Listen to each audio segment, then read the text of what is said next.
"This isn't about me or him," she said. "We all have stories, and sometimes those stories intersect in unexpected ways."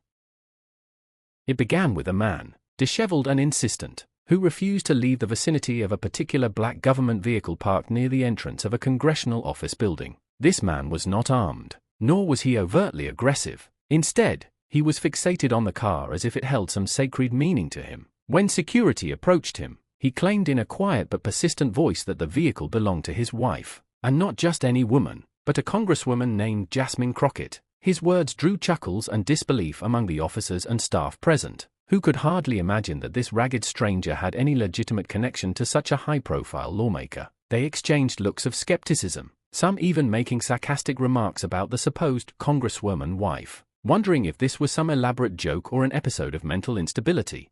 The man's insistence that he was waiting for his wife and that he had every right to sit in the car made the situation more tense. Capitol Police swiftly intervened, asking him to leave, but he refused, which led to his detention on charges of trespassing and resisting lawful orders. In custody, his repeated declaration, "My wife is Congresswoman Jasmine Crockett," was met with laughter and disbelief among officers and bystanders. It was treated like an absurd joke, something so far-fetched that it was immediately dismissed. To them, this was just another incident involving a person clearly struggling with reality. But the man was unwavering. His voice, though soft, carried a mix of desperation and hope. He believed he would be vindicated, that the truth of his claim would soon come to light. It was in that small holding cell, surrounded by officers who were amused and dismissive, that the atmosphere began to shift dramatically when news came through the police radio confirming the identity of the congresswoman he claimed as his wife. Jasmine Crockett's name resonated through the precinct like a signal. Officers who had been mocking the man's story suddenly grew quiet, their earlier scorn replaced by cautious curiosity. Jasmine Crockett was a respected figure, a strong, determined congresswoman known for her advocacy on justice reform and mental health. She had built a reputation as a fierce advocate for the underserved and marginalized, but few knew about the deeply personal history she carried with her. When Crockett's office was contacted about the man in custody, she was initially confused. The idea that a stranger would claim to be her husband was bizarre and unfathomable. But as the details emerged, a complicated knot of memories and emotions tightened in her chest. She knew the man in custody, though the passage of years had dulled the edges of the painful chapters they had shared. The man, named Marcus, had once been a part of her life during her college years. Their relationship had been intense but fraught with struggles that eventually tore them apart. Marcus battled addiction and mental health challenges, and despite her attempts to help him, their paths diverged under tragic circumstances. The last time they had spoken, Jasmine had been forced to distance herself legally and emotionally, afraid that his issues would consume both of their lives.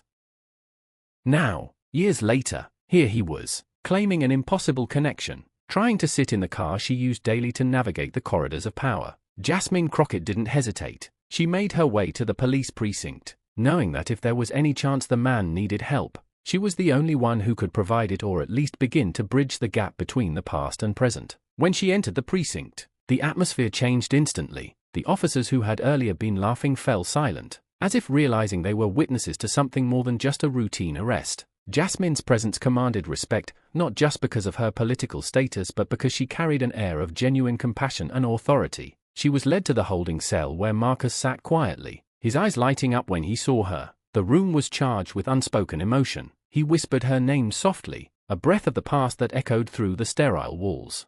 Their reunion was far from warm or easy. There was no embrace or reunion full of joy. Instead, there was a complex silence, a confrontation with time and trauma that neither was prepared to fully unpack in that moment. Jasmine's first question was direct and calm. "What are you doing here?" Marcus's answer revealed the fragile thread of hope that had led him to this desperate act. He spoke of memories, how he remembered her car as a symbol of safety, how he thought if he waited there, maybe she would notice him again, maybe she would still care. His voice cracked under the weight of years of hardship, addiction, and loneliness. For the officers and staff watching, the earlier narrative of a dangerous trespasser dissolved. This was a man who was broken and searching for connection, not a criminal looking to do harm. Jasmine's response was immediate and clear. He was not a threat and deserved help, not punishment. She used her influence and connections to ensure Marcus would be released into medical care under supervision. She advocated for him to receive mental health treatment and addiction support, something she had wished she could have done years before. This act of compassion was met with a mixture of admiration and surprise by the public and media. Jasmine Crockett was known for her fiery speeches and relentless political drive. But here she showed a different kind of strength, vulnerability and humanity. When she later spoke to the press, she emphasized a message that resonated far beyond the immediate incident. She reminded everyone that behind every public figure are stories of hardship and resilience. People make assumptions based on appearances and titles, but beneath it all, there are human beings with histories that shape them. Laughing at someone's pain isn't strength, she said firmly. It's cowardice. Her words struck a chord nationwide, sparking conversations about mental health, the stigma around it, and the importance of empathy.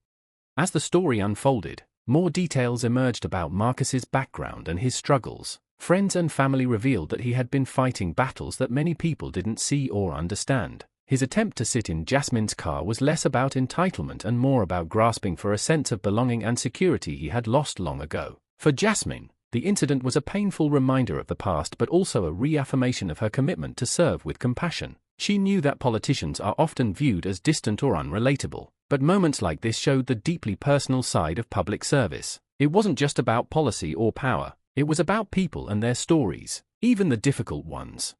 This episode quickly became a national talking point. Social media exploded with reactions, some sympathetic, others reflective, and a few critical. But the overwhelming majority appreciated Jasmine Crockett's approach. She could have chosen to ignore the man or distance herself from the scandal, but she didn't. Instead, she embraced the complexity of the situation and used it as a platform to highlight the often overlooked struggles many Americans face daily. Mental health advocates praised her for breaking down barriers of stigma and shame. The story became a case study in the power of compassion in leadership and the importance of recognizing the humanity in every person, regardless of their circumstances.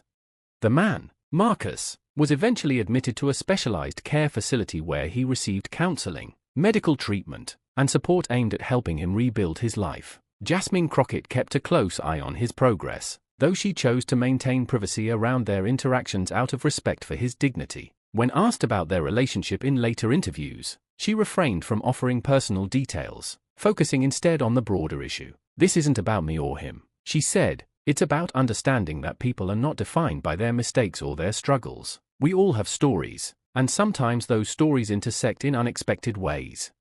This encounter also opened up a larger dialogue within Congress about the need for better mental health resources and more compassionate policies. Jasmine used the momentum from this incident to push for increased funding and awareness programs aimed at helping people like Marcus, those who often fall through the cracks of the healthcare and social support systems. Her efforts sparked bipartisan interest, with lawmakers across the spectrum recognizing the human element behind the statistics and legislation.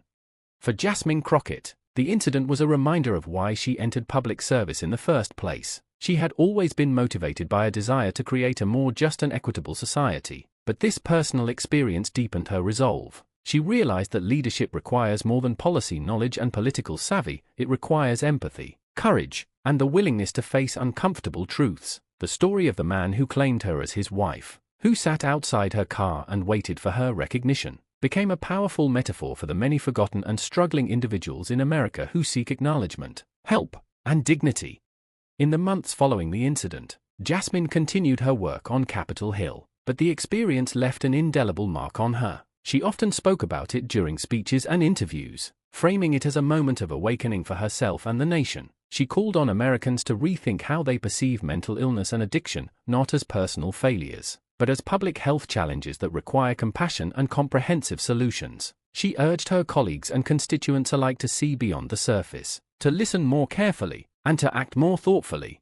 Ultimately, this story wasn't just about a man in custody or a congresswoman confronted by her past. It was about the profound intersections between power and vulnerability, public duty and private pain. Jasmine Crockett's willingness to confront the moment with honesty and kindness challenged many stereotypes about politicians and mental health. It reminded everyone that leadership is not about perfection or invulnerability. It's about humanity. And sometimes, the greatest acts of leadership happen not on the House floor or in committee rooms, but in quiet moments where empathy meets action. This unexpected encounter between Jasmine Crockett and Marcus serves as a lasting testament to the power of compassion in a world too often quick to judge and dismiss. It also underscores a vital lesson for all of us. Behind every headline, every arrest, every struggle, there is a human story worth hearing. Jasmine chose to listen, And in doing so, she changed the narrative, not just for Marcus, but for countless others who live with invisible battles every day. Thank you for watching this story unfold with us. If you found this video impactful and believe in the power of compassion and truth, please hit the like button, subscribe to our channel for more inspiring and real-life stories, and make sure to turn on notifications so you never miss an update. Your support helps us continue to bring these important stories to light.